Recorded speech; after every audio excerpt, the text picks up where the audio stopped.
Hello everyone, good evening. I'm just here with a few quick words. I don't know how many I'm going to put into this word, but I just felt like I've been holding these words for some time now and I need to release them.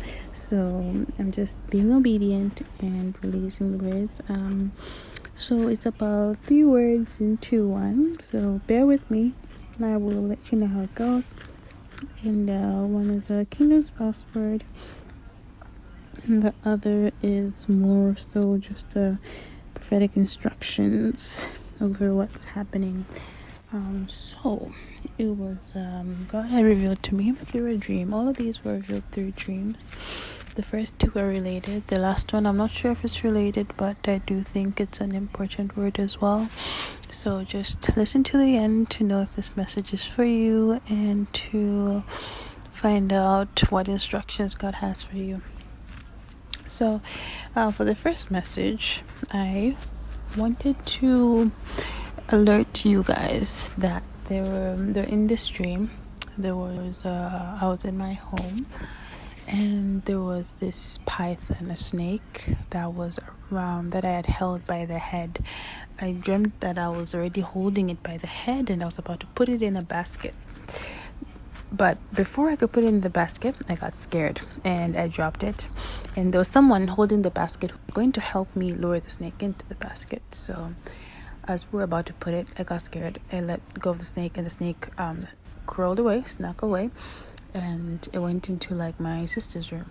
And when we went to my sister's room, I rushed to the room to warn her about the snake.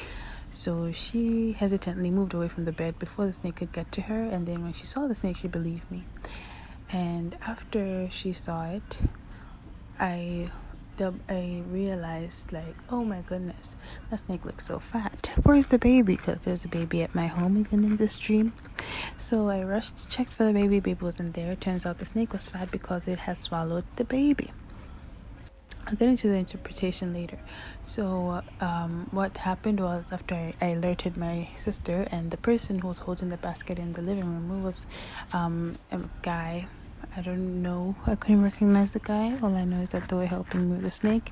So we all grabbed the snake. Like, my sister grabbed the tail, the guy grabbed the fangs of the snake, and the mouth was open wide, and I pulled out the baby from the belly of the stomach. Luckily, the baby was still alive at that time, and they were just beginning to decompose with the acids of the snake. They were still fine, luckily. So then I was so enraged by this, and my sister held the baby, and I grabbed a scissors that was found on the bed, and I proceeded to start to cut this snake. I was about to kill it, and while I was in the process of doing that, and it started to react, because the person was still holding the fangs. Like, the snake was so big that the fangs could fit in the person's hands. So as I was doing this, trying to kill the snake, I woke up. And I don't know if the second dream, I don't know if I had it before that one or after. All I know is that in the other dream, I was in a situation where I was like, I was holding a baby, and the baby needed a diaper change. So I was in the process of putting on a new diaper onto this baby.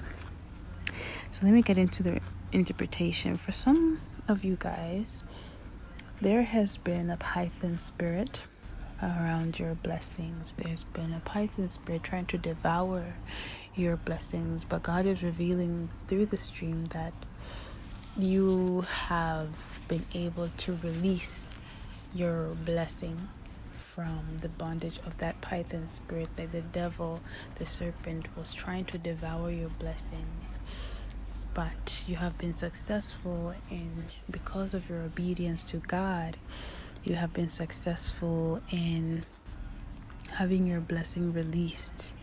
And this blessing is a precious, as we know, like, children are considered a blessing. They're considered as an inheritance from the Lord, as the Bible says. So you've been successful in having your inheritance released and not having it devoured. And when you were in a dream, when I was changing the baby's diaper is used for covering, for protection. So it's like, okay, so God is like offering you like a fresh start, like a fresh new diaper for your inheritance. And for the fact that it's a baby in the dream, it's showing the level of responsibility that comes with the position God is going to put you in.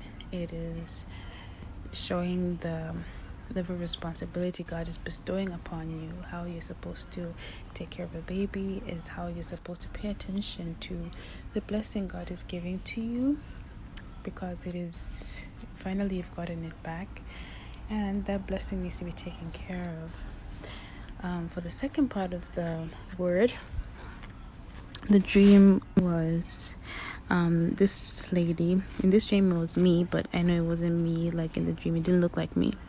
So there's this lady who was interacting with her kingdom spouse. They were interacting. I was led to believe they're interacting.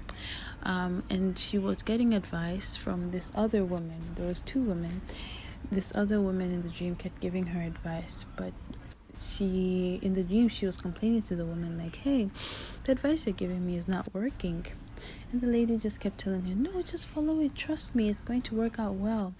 And she was saying, really? Yes. And then she whispered under her breath that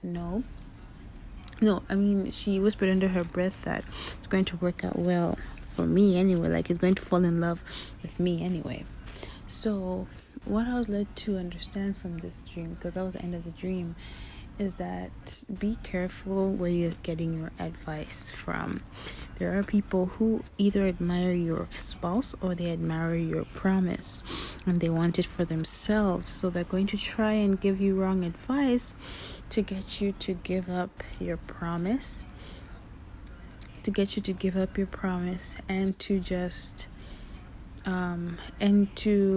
so that they can have it for themselves. They're really envious of what you have, of your connection or your spouse. This could also be like in the workplace. They may be envious of your position. They may be envious of your what God has chosen you for, and they want it for themselves. So they're going to try and tempt you to follow wrong instructions, just so that you end up in a conundrum, into a situation that leaves it open for them to take it. So this is just a warning to take heed over your blessings. There's going to be people trying to tempt you to follow things that lead you away from your blessing. This is a moment to mainly just take your instructions from the Lord. Ask God for guidance. Allow Him to send you the right people who are not going to be envious of your blessings and try to take them from you. Just pay attention to the advice you're taking. Confirm it with the Lord, especially if you're listening to words like these, words online. Just always take everything to the Lord. Don't forget to do that. And don't just run with things. It's tempting, but don't, because true instructions come from the Lord. You don't always need prophetic words to get instructions. You can just ask God and build your relationship with Him enough that way to a level where He can guide you and show you what to do. Anyway, so that's all I have for you guys. I just felt the need to release this really quickly, and I hope that it helps someone, and I will talk to you guys next time. Good night.